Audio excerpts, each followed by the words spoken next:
there's been so much negativity around this faith and around its adherents that there's an almost instantaneous association with the most negative aspects of humanity with the religion.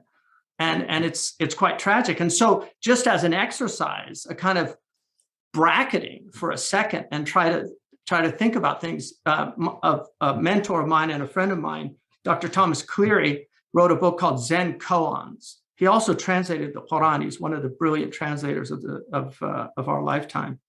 But he wrote a book called Zen Koans. And in the introduction of that book, he actually says that the purpose of a koan is to snap people out of sloppy thinking. I read that book. Yeah. But he says in there, but you don't need a koan to do that. Just ask an educated Western person what they think about Islam, and they'll start expressing all of these prejudices. And if you ask them, have you ever read the Quran? No. Do you know anything about the Prophet Muhammad? No. Other than maybe something they read in a newspaper article or in Time or Newsweek or the Atlantic Monthly, something like that. Yeah, well, it's not an easy thing to try to get a toehold in a different tradition, especially when you don't even have a toehold in your own.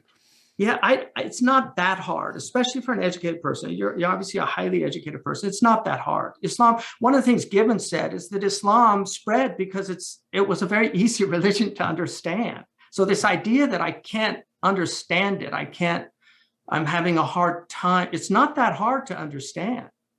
I mean, Islam is actually very straightforward.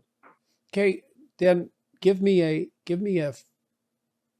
5-minute summary of the core beliefs. I don't want to put you on the spot. It's not a question. No, that's not hard at all. So lay it out. That would be very helpful. So we have a famous hadith in which we're told that the angel Gabriel came in the form of a man and asked the prophet, tell me about faith. And the Prophet Muhammad said, faith is to believe that there's only one God, and that Muhammad, which includes all the previous messengers, is a messenger of God, to believe in angels, to believe in the books that God has revealed, to believe in the last day, the day of judgment, and to believe in the measuring out of good and evil, that good and evil is part of life.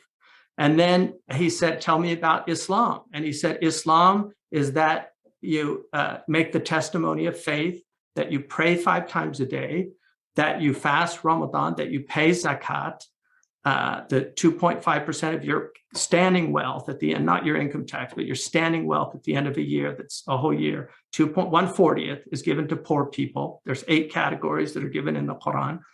And that you, if you're able to, you make a pilgrimage once in your lifetime to Mecca.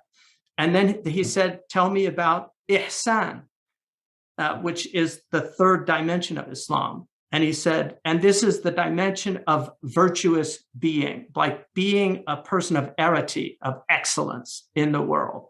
And he said, ihsan is to worship God as if you see God.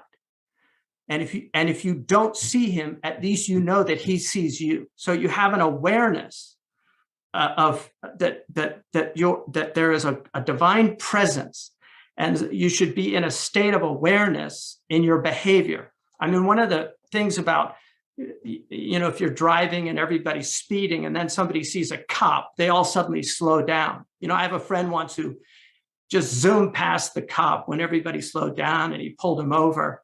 And he said, why didn't you slow down? He said, I felt like a hypocrite. So the guy, he let him go.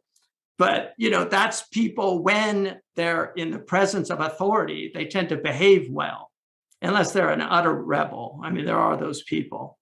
I'm trying to figure out how to be a Jew and a Christian and a Muslim at the same time.